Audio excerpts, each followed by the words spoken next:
des prophéties et des promesses que tu nous as faites. Qu'il en soit ainsi. Et de notre côté, nous te promettons de te rendre toute gloire. Et dans le nom glorieux et puissant de notre Seigneur Jésus-Christ, que nous avons prié par la foi, moi et les disciples de Jésus-Christ, nous disons gloire et louange à toi, Seigneur Jésus-Christ. Amen. Est-ce qu'on peut acclamer pour la gloire de Dieu? Saluons-nous les uns les autres et que le Seigneur vous bénisse. Bienvenue à vous qui avez fait violence d'être là ce matin. Que la grâce et la paix du Seigneur vous soient pleinement multipliées. Nous bénissons Dieu qui ne cesse de nous parler au travers de sa parole. Dans les dimanches passés, le Seigneur, par sa grâce, nous a parlé de la délivrance totale. Et nous avions dit que lorsque Dieu prend l'initiative de délivrer une personne, il commence une œuvre et il l'achève. Dieu, quand il nous nous délivre pas seulement dans un seul domaine, mais bien sûr dans tout le domaine. Et il y a deux domaines que nous retenons. Il y a le domaine spirituel et il y a le domaine physique. Donc lorsque Dieu te délivre spirituellement, il doit aussi te délivrer physiquement. Mais la plus grande des choses, nous devons savoir quelle est notre part de responsabilité pour que nous puissions jouir de la délivrance que le Seigneur a disposée à notre égard.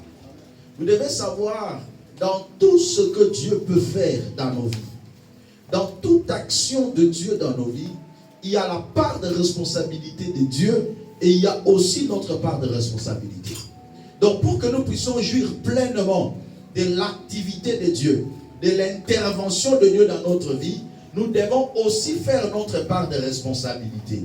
Voilà pourquoi si nous enseignons la parole de Dieu, c'est toujours aussi avec un objectif clair et net, amener les gens à accomplir la volonté de Dieu dans leur vie, à faire leur part de responsabilité.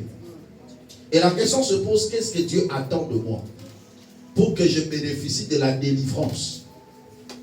Alors, aujourd'hui, on va avoir plus à étudier concernant le domaine spirituel. C'est-à-dire, qu'est-ce qu'il faut à un homme pour vivre la délivrance spirituelle de sa vie? Ça, c'est la problématique que nous sommes en train de poser. Ensemble avec l'homme de Dieu, le frère d'Orivel, nous allons lire les Saintes Écritures dans Luc au chapitre 4. La fois passée, je vous avais parlé de l'exemple d'Israël pour un petit rappel. Israël qui était en captivité pendant plus de 400 ans en Égypte et le Seigneur a voulu les délivrer. Il a dit que lorsque je vous délivrerai, vous n'allez pas seulement sortir et vous ne sortirez pas main vide. Mais en sortant, vous allez aussi prendre ce qui vous appartient. Et au-delà même de ce qui vous appartient, vous allez dépouiller les Égyptiens.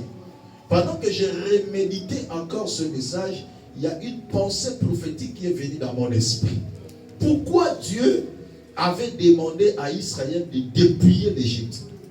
En réalité, tout ce que les Égyptiens possédaient, ce n'était pas normalement à eux. D'où était venue la richesse de l'Égypte? La richesse de l'Égypte, selon l'histoire, c'est la combinaison de l'intelligence de Joseph et de la main-d'œuvre des enfants d'Israël. Donc si l'Égypte, en ce temps-là, pourrait dire que nous avons de biens, que nous sommes riches, que nous sommes stables, ils ne devaient jamais oublier que leur richesse provient de la révélation de Joseph et de la main-d'œuvre des enfants d'Israël. Joseph étant l'image de Christ, tout ce qui est dans ce monde lui appartient. La Bible déclare, de qui suis-je le débiteur et je le payerai, car tout ce qui est sous le ciel m'appartient. Donc voilà pourquoi un enfant de Dieu, au-delà de la délivrance spirituelle, il doit aussi vivre la délivrance physique. C'est-à-dire la possession de ce besoin, la satisfaction de ce besoin sur la terre, ça fait partie de la délivrance physique. Parce que la délivrance physique n'est rien d'autre que la satisfaction à un besoin. Quand je dis que quelqu'un est lié, par exemple, de la pauvreté, c'est juste un besoin de l'argent. Donc si on lui donne l'argent, il est délivré de la pauvreté. On va le voir en profondeur et vous allez comprendre beaucoup de choses. Lisez la parole de Dieu, la délivrance, comment se maintenir dans la délivrance spirituelle. Luc chapitre 4 à partir du premier verset, nous allons lire jusqu'au verset 14. Allez-y. Jésus, rempli du Saint-Esprit, revint du Jourdain. Il fut conduit par l'Esprit dans le désert, où il fut tenté par le diable pendant 40 jours. Il ne mangea rien durant ces jours-là, et quand cette période fut passée, il eut faim. Le diable lui dit, si tu es le Fils de Dieu, ordonne à cette pierre de devenir du pain. Jésus lui répondit, voilà. Il est écrit, l'homme ne vivra pas de pain seulement. Soulignez cette phrase. L'homme ne vivra pas de pain seulement, mais de toute parole de Dieu. Le diable l'emmena plus haut, sur une haute montagne, et lui montra en un instant tous les royaumes de la terre. Tout le royaume de la terre. Puis il lui dit, je te donnerai toute cette puissance et la gloire de ces royaumes, car elle m'a été donnée. Car elle m'a été donnée. Soulignez ça. On va revenir. Allez-y. Et je la donne à qui je veux. Si donc tu te prosternes devant moi, elle sera toute à toi. Jésus lui répondit, retire-toi Satan. En effet, il est écrit, voilà. Car le Seigneur ton Dieu, c'est le Seigneur ton Dieu que tu adoreras, et voilà. C'est lui seul que tu serviras. Yes. Le diable le conduisit encore à Jérusalem, le plaça au sommet du temple et lui dit, si tu es le Fils de Dieu, jette-toi d'ici en bas, car il est écrit, il donnera à ton sujet ordre à ses anges de te garder. Et ils te porteront sur les mains, de peur que ton pied ne heurte une pierre. Hosanna. Jésus lui répondit, il est dit, tu ne provoqueras pas le Seigneur ton Dieu.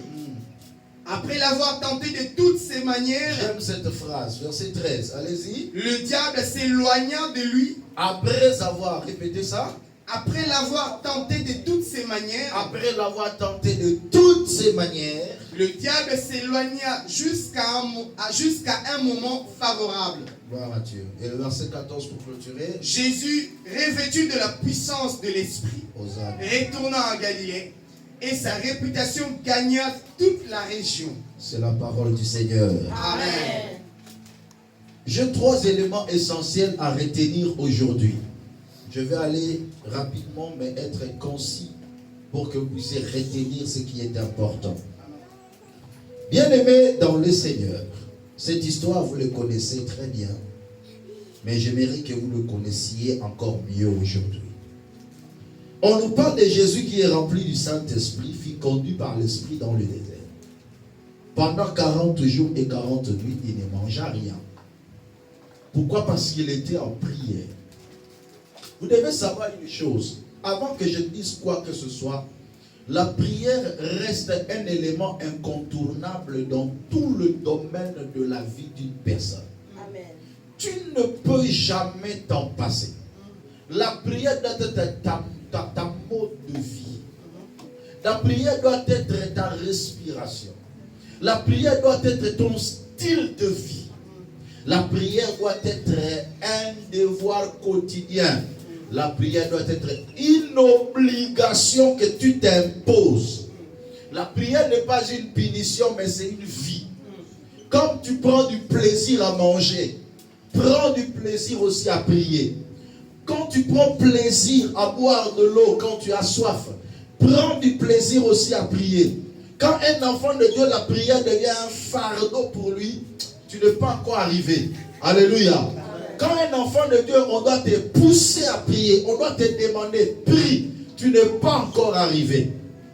Alléluia. La prière doit être tellement automatique. La prière doit être tellement un mode de vie d'une personne. Bien aimé, tu ne peux pas t'en passer. Dans tous les domaines de ta vie, tu as besoin de la prière. La prière est le moyen par excellence pour qu'un humain entre en contact avec un divin. Bref, la communion avec Dieu se passe dans la prière. Tu veux vivre des grandes choses avec Dieu, entre dans la prière et sois en communion avec lui. Amen.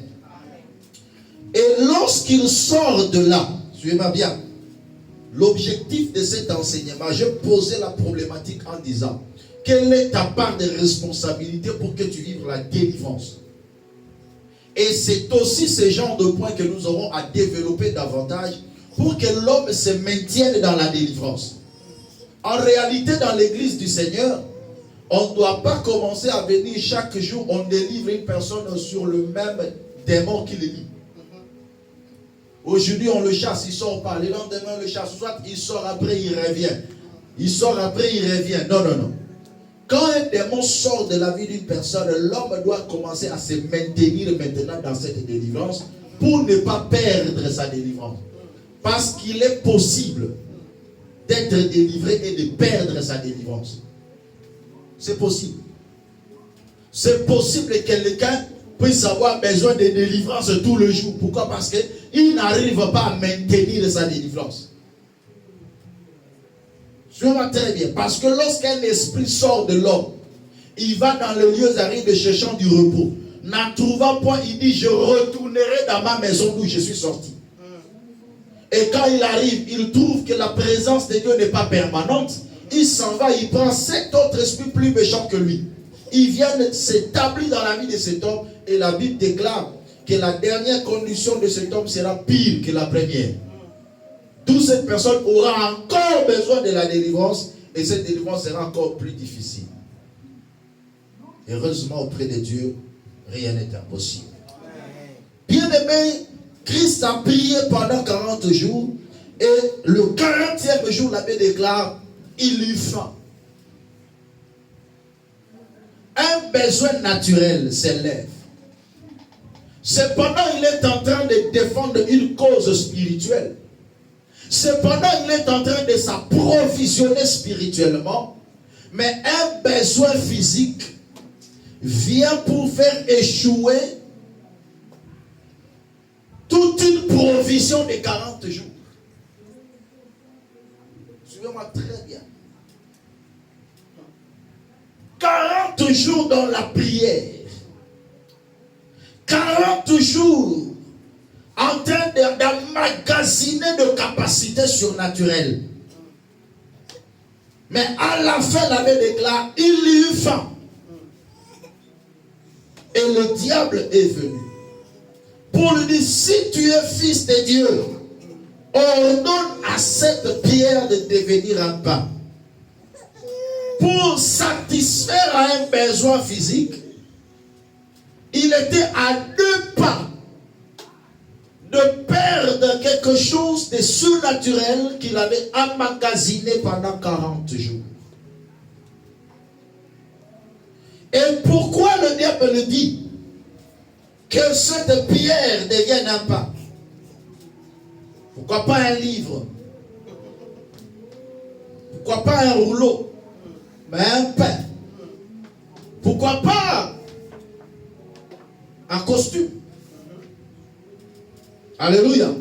Mais c'était en fonction de besoins que Jésus avait en ce temps-là.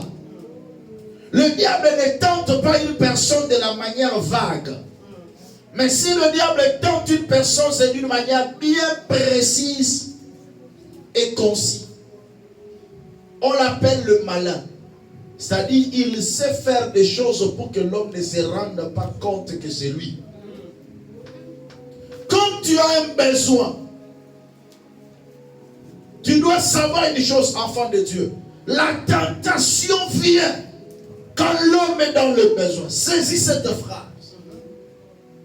C'est quand tu te retrouves dans un besoin, c'est alors que le diable vient avec des propositions.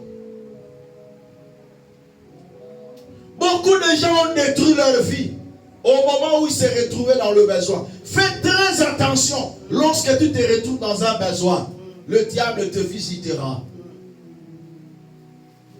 Le diable a détruit la vie de plusieurs lorsque les besoins se faisaient sentir dans leur vie.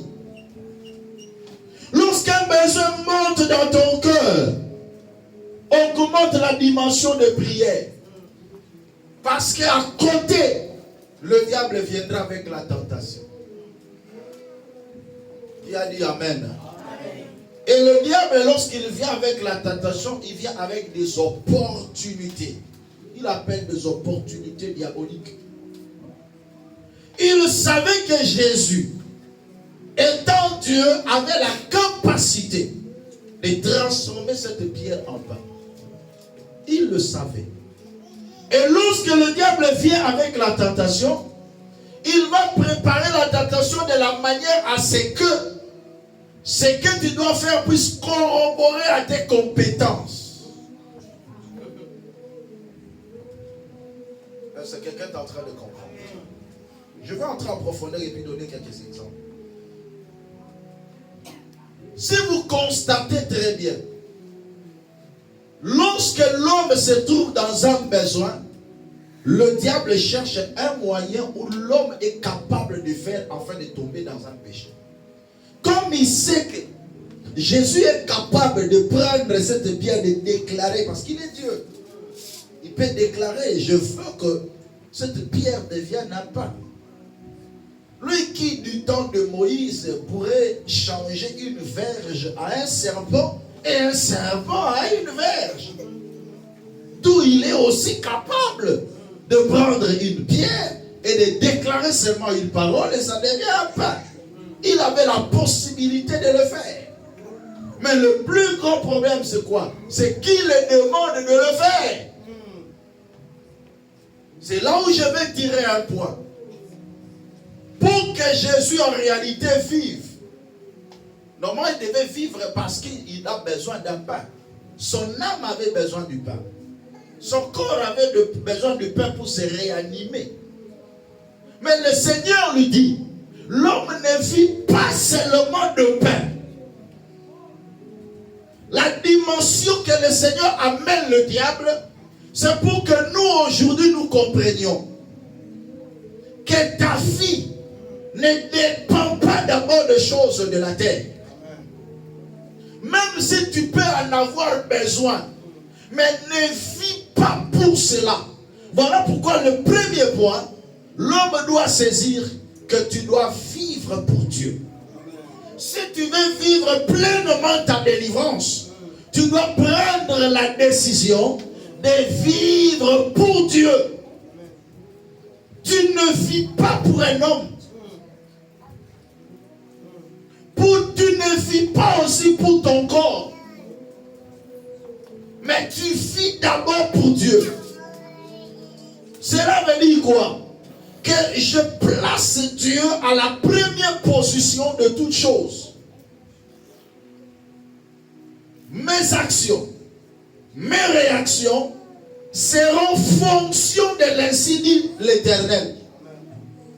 Si c'est Dieu qui me dit, prends cette pierre, que ça devienne un pain pour que tu manges, je le fais. Pourquoi? Parce que c'est Dieu qui le dit. Mais tellement que c'est le diable qui le dit, je ne le ferai pas.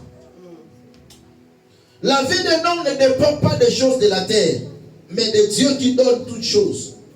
Le pain est une nécessité, mais pas une occasion de tomber dans le piège du diable. Je répète, le pain est une nécessité. Pour Jésus, en ce temps-là, le pain était une nécessité, mais ne devait pas être une occasion pour tomber dans le piège que le diable a tendu pour lui. Tu as des besoins dans ta vie, tu as des nécessités dans ta vie, mais ne permets pas que ces nécessités ou ce besoin deviennent des occasions que le diable va te tenter, que le diable va t'amener dans le piège pour détruire ta vie. Alléluia. Alléluia. J'aimais une phrase que notre bien-aimé le pasteur Moïse lui a dit, que j'aime l'argent, mais je ne suis pas prêt à tout pour l'argent. C'est une bonne phrase que j'ai saisie. J'aime quelque chose, j'ai besoin de quelque chose, mais je ne suis pas prêt à tout pour l'avoir. Pourquoi? Parce que je dois vivre pour Dieu. le mécanisme que je dois utiliser pour avoir ce que j'ai besoin doit plaire à Dieu. Et non pas je fais tout pourvu que je satisfasse mon besoin. Non.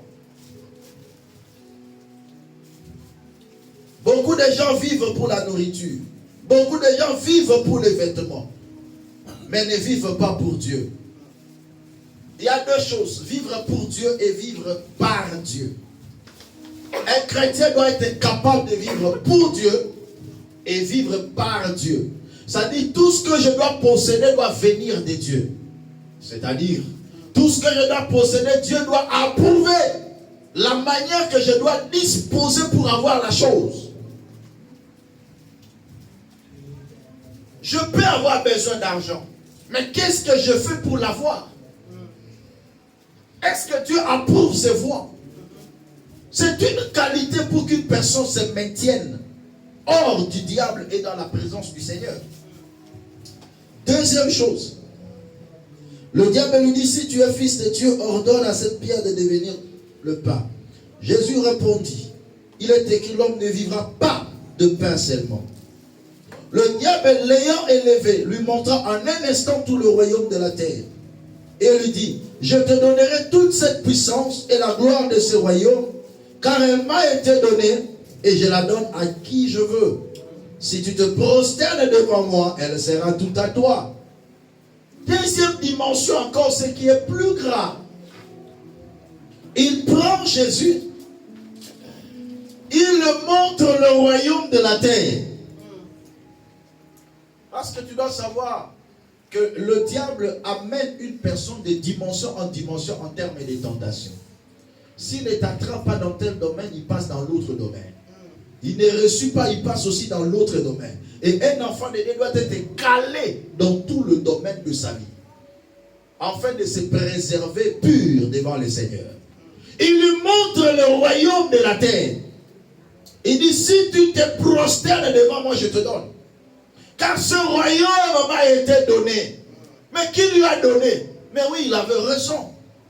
Ce royaume lui a été donné par une première personne qui n'a pas su se contenir.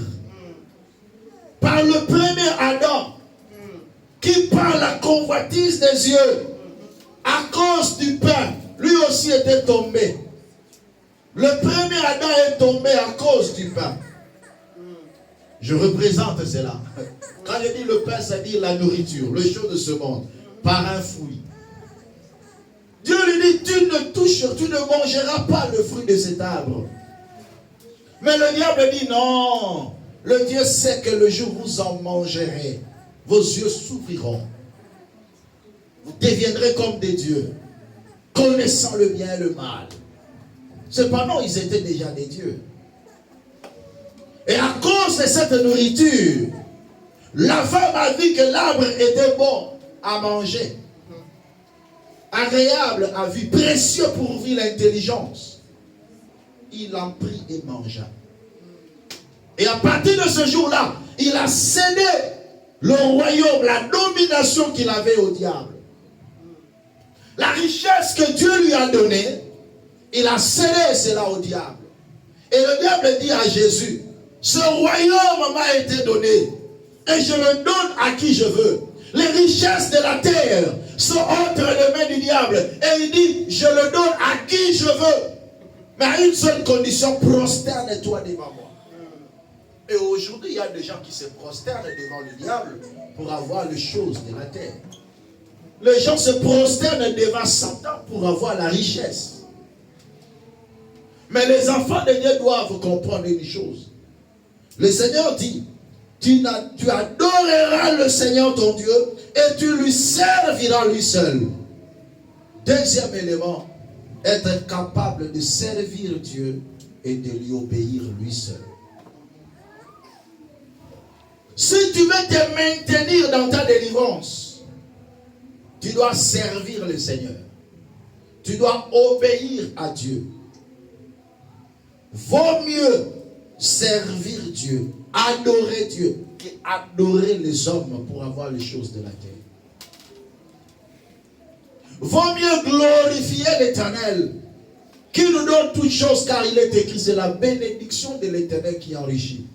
Et il a fait suivre d'aucun chagrin. Le diable dit, si tu te prosternes devant moi, je te donne ces richesses. Je me rappelle aussi quand Nebuchadnezzar pouvait dire à Shadrach, Meshach, Abednego de se prosterner devant lui, ou à Daniel de se prosterner devant la statue. Il dit, si tu te prosternes, je te donne la liberté. Mais ces gens ont dit, non, non, non. Nous n'adorons que le Dieu seul. Adorer quelqu'un, c'est le mettre en première position de ta vie.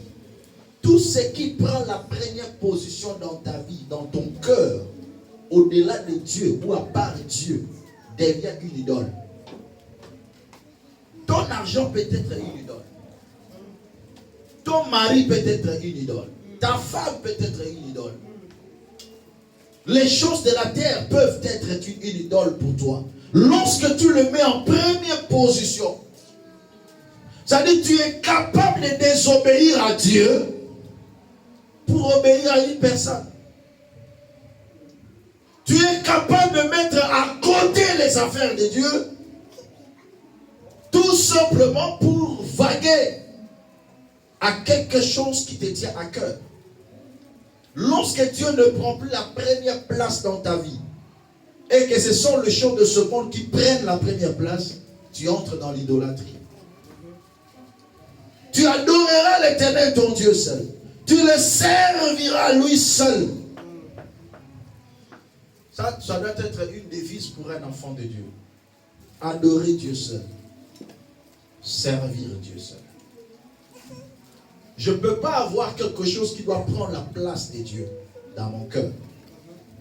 En telle enseigne que tu négliges les affaires de Dieu pour la chose. En telle enseigne que tu abandonnes la voie du Seigneur pour la chose.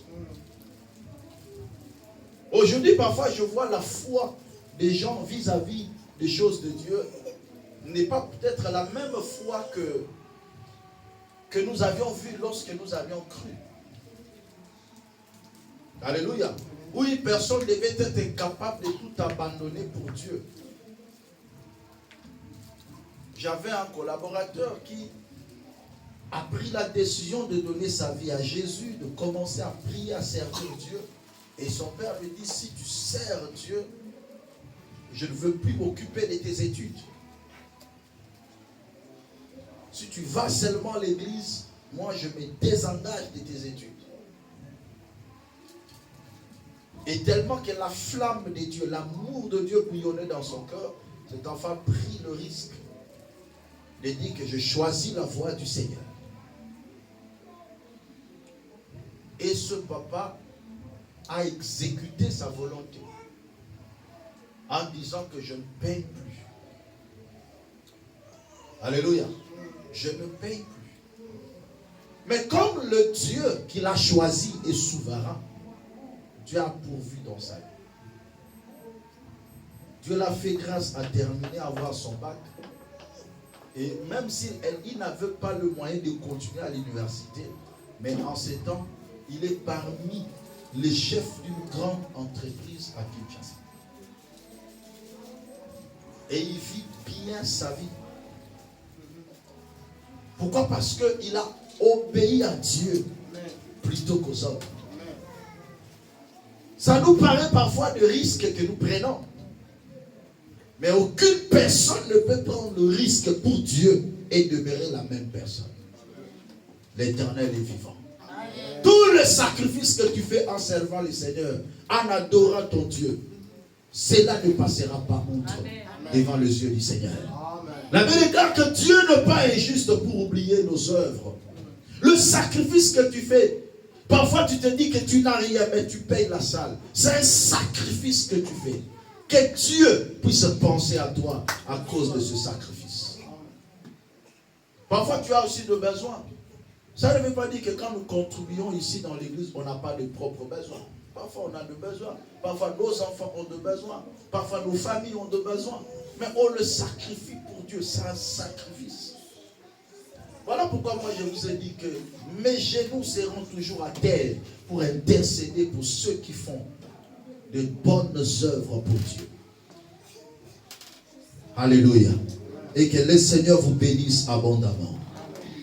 Le diable ne s'est pas arrêté là. Le diable le conduisit encore à Jérusalem, le plaça sur le haut du temple et lui dit, si tu es fils de Dieu, jette-toi ici en bas. Car il est écrit, il ordonnera à ses anges à ton sujet, afin qu'ils te gardent, et ils te porteront sur le main de peur que ton pied ne heurte contre une pierre. Et Jésus lui répondit, il dit, tu ne tenteras point le Seigneur ton Dieu. Dans le parcours de ta vie, pour être efficace et puissant, tu dois obéir qu'à Dieu seul. La Bible déclare, vaut mieux obéir à Dieu plutôt qu'aux hommes. Quand on dit cela, cela veut dire quoi? Parce que je veux prêcher d'une manière complète. Ça ne veut pas dire que tu es enfant dans ta maison, tu désobéis à ton père. Mais si l'ordre de ton père ne cadre pas avec l'ordre de Dieu, tu obéis à Dieu. Je suis clair là-dessus. Et je ne mâche même pas le mot. Par exemple, j'ai un père, mon père me dit, bon, mon fils, tiens ça, ça va te produire de l'argent, tout ça. Je ne tiens pas. Alléluia. Je ne tiens pas parce que tu es mon père et je dois tenir ça. Non, non, non.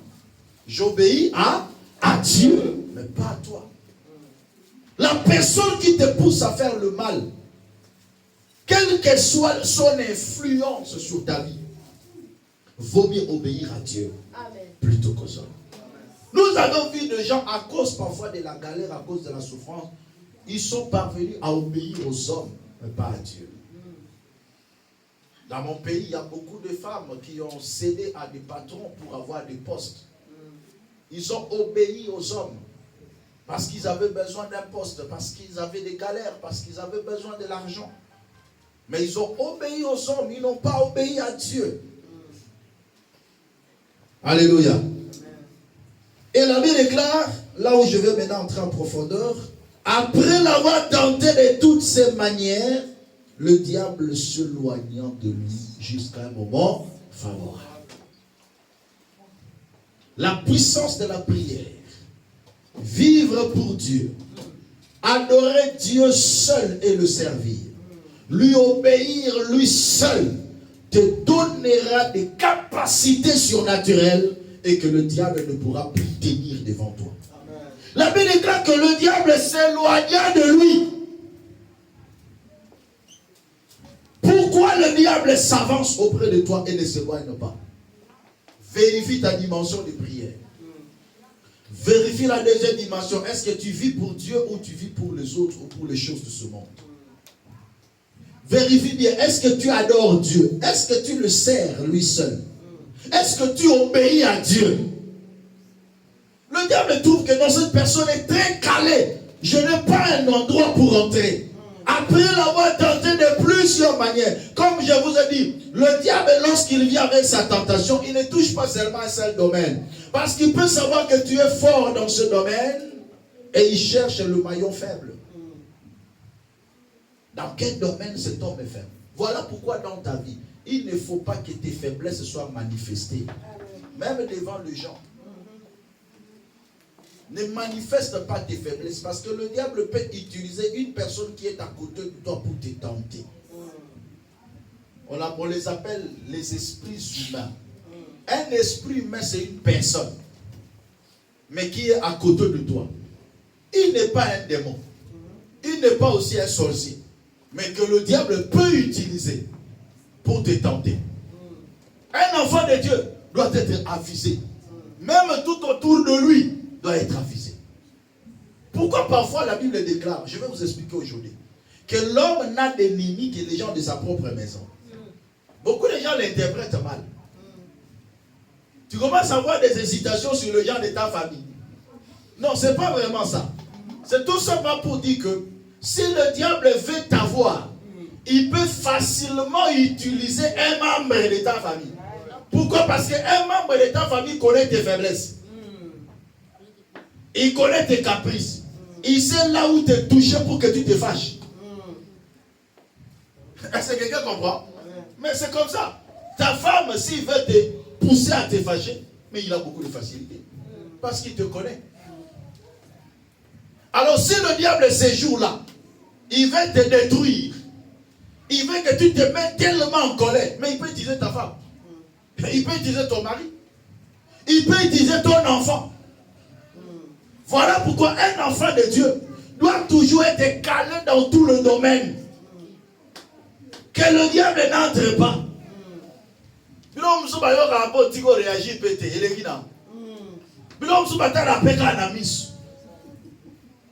Est-ce que quelqu'un est en train de comprendre ça? C'est très important parce que tu ne sais pas quand est-ce que le diable est en train de te tenter. Combien de gens ont refusé parfois d'aller à l'église parce que quelqu'un a été une occasion de chute pour lui le matin. Pendant qu'il s'est préparé. Le diable sait qu'aujourd'hui là c'est ton jour.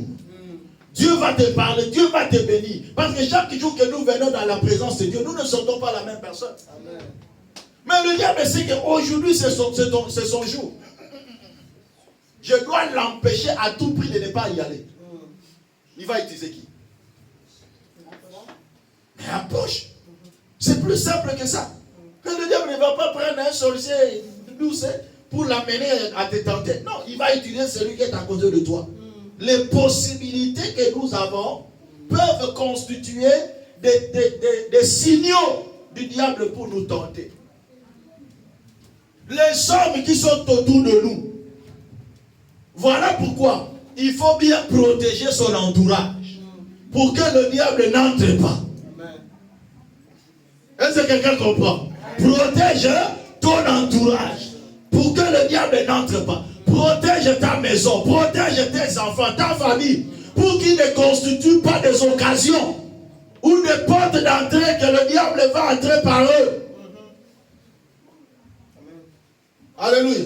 Papa, le diable ne va pas aller loin. Là. Là. Tu t'es réveillé avec joie, avec enthousiasme. Tu pries aussi le matin. Tu dis, aujourd'hui en tout cas, je vais aller à l'église. Tu prépares tes histoires, tout.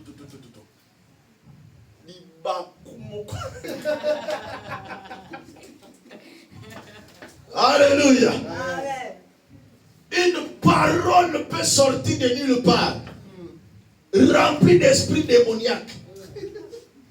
Quand ça perce ton cœur, journée n'a que baby. Journée ça arrive, baby. Que soute, moi t'as pas d'échappe à l'oreille là-bas. Que soute. Le diable dit bravo, bien joué. Le diable a accompli sa mission. Mais la personne n'est pas un démon en réalité. C'est juste ton frère. C'est juste ta soeur. Mais c'est le diable qui l'a utilisé. Voilà pourquoi l'abbé déclare, je sais que la chute viendra, mais malheur à celui par qui le diable va passer. Dans la famille, ne sois pas celui par qui le diable peut passer pour tenter les autres. Non, non.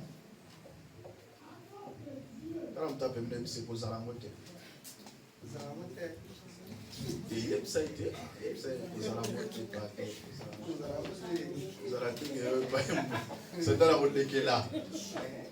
Pour tenter un autre. Non, non, non. Ne soit pas ça. Alléluia. C'est très important. Est-ce qu'on peut acclamer pour Jésus? Gloire au Seigneur. Nous voulons vivre en paix. Nous voulons vivre avec la joie de tous les jours.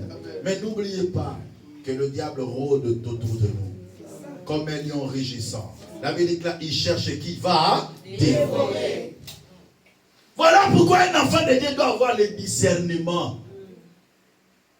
Langage est comme et c'est lui qui a un rôle. Discerne.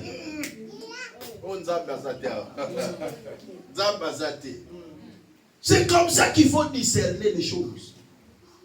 Fais la lecture minutieuse sur ce qui se passe tout autour de toi pour que tu ne tombes pas dans la tentation du diable. L'objectif du diable est que tu tombes dans son piège afin qu'il puisse te lier. Or que toi, tu as besoin de la délivrance. Mais quand le diable va t'éprouver de plusieurs manières et qu'il n'arrive pas, qu'est-ce qu'il va faire? Il se loin.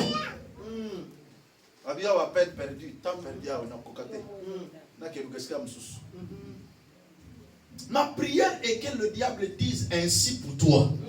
Je l'ai prouvé de plusieurs manières, en tout cas je ne peux plus. Cela est arrivé aussi dans la vie de Job. Le diable a cherché de voir ses moyens pour détruire Job. Il n'a pas trouvé. Et il passait.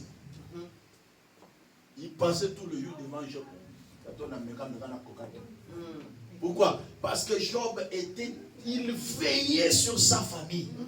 La Bible déclare même quand ses enfants allaient faire des fêtes, à leur retour, ils offraient des offrandes pour ses enfants et priaient à Dieu pour que Dieu le pardonne. Il dit, il se peut que mes enfants ont péché. Donc même si je ne suis pas sûr, même s'ils n'ont pas péché, mais au moins qu'ils soient purs devant Dieu.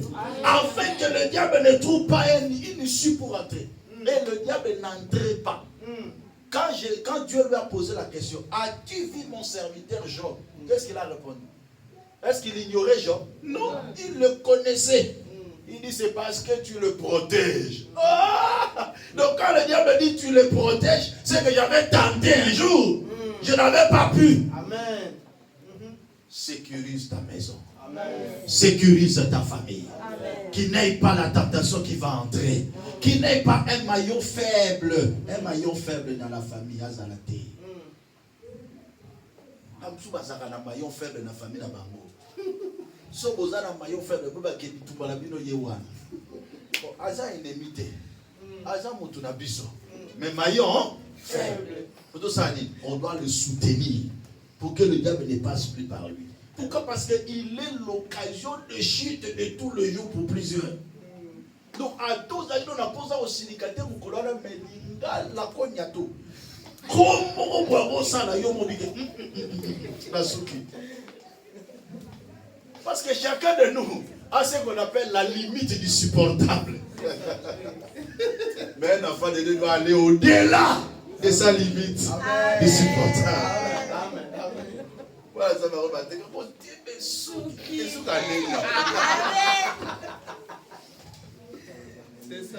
Alléluia. Amen. Ah, papa, t'es dans le cadre.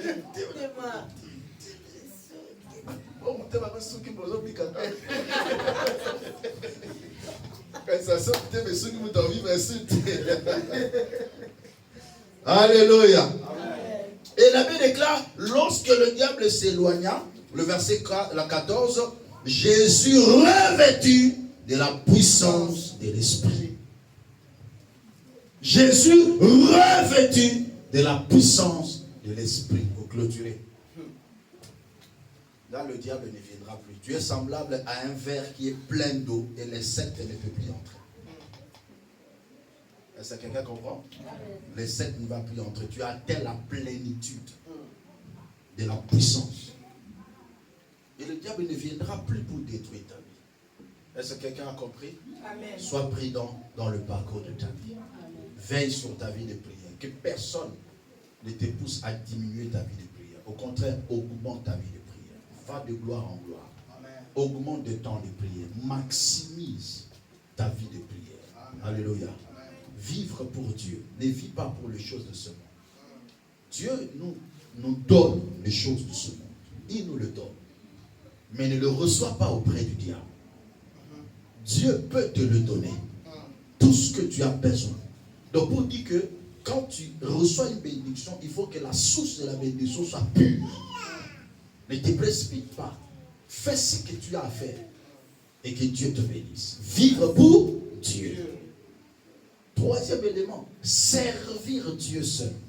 Adorer Dieu seul. Ne va pas se prosterner devant quelqu'un. Ne te prosterne pas pour avoir les choses de ce monde. Alléluia. Dans ce domaine-là, il faut vivre dans le contentement. Dieu te donne, tu dis merci Seigneur. Il ne te donne pas, tu dis que Seigneur merci. Parce que je sais que tu me donneras. Rends grâce à Dieu pour ce que tu as et rends grâce à Dieu pour ce que tu n'as pas encore. Parce qu'avec Dieu, la Bible déclare par la puissance qui agit infiniment en nous, il fait toutes choses au-delà de ce que nous demandons ou pensons. Un jour, Dieu fera au-delà de ce que tu penses. Amen. Mais quand tu l'as, tu glorifies le Seigneur. Amen. Quand tu n'en as pas aussi, tu glorifies le Seigneur. Mais tu continues ta marche avec Dieu. En fait, tu restes toujours dans l'obéissance à l'Éternel. Obéis à Dieu, n'obéis pas aux hommes. C'est-à-dire, lorsque les ordres des hommes sont contraires à l'ordre de Dieu, priorise l'obéissance à Dieu. Que le Seigneur vous bénisse. Lèvons-nous pour la prière. Gloire à l'Éternel. Aujourd'hui, nous allons prier pour que Dieu nous remplisse du Saint-Esprit. Nous revêtisse de la puissance de l'Esprit. Tu as besoin de la puissance pour que tu te maintiennes en liberté. Tu as besoin de la puissance pour que le diable ne trouve pas de place pour entrer dans ta vie. Tu as besoin de la plénitude. Mouto et ça, Tony Sami, la plénitude du Saint-Esprit. Et dans la bafingi, écoute à le souter parce qu'à ton a déjà. Ben, insecte, où est-ce au côté à la verre, où est-ce Tony. Et à au côté à le souter. Moi, un côté exact.